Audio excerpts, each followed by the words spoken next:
Namhlanje ngise-UKZN Jazz Center njengoba The Music Imbizo ebambisene ne-Dr. Buselaphi Foundation lihlonipha uDr. Buselaphi. Ngithe mangiceda ukubuya i-performance ngavele ngabona ikhoso musician, social media sensation bayamthanda umuntu bayahlanya ngaye uyena uGandaganda. Sawubona kunjani? Yebo sanibona futhi njani? Ngiyaphila. Qala laqala ukuthi ngabe yini edala ukuthi usuke ekhaya namhlanje uze uzoba ingxenye yalo mcimbi. Angiqale ngibingelele kuyona yonke indawo la kuzofinyelela khona lo mbukiso okhulumayo uGandaganda wasikhakhane enquthu esigodini saseThelezini.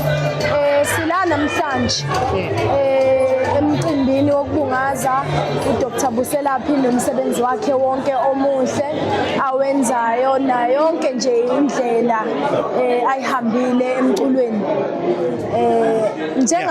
Njengamacika semancane esifazane siyabukela kakhulu kuyena ngi-artist under Indolo Music Production. Usisi uyayisitshele konke nje okwenzakala emhlabeni. uDr. Buselaphi yena umuntu abeyasitshele ngaye esibukela kakhulu kuyena njengoba naye sibukela kuyena usisundoni.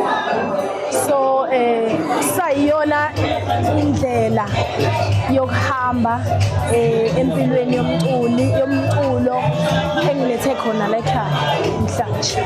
Ngajabula kakhulu ukubona uperforma kwingoma yejuteni. I'm looking forward to seeing you perform nakwezinye indawo. Ngiyabonga kakhulu.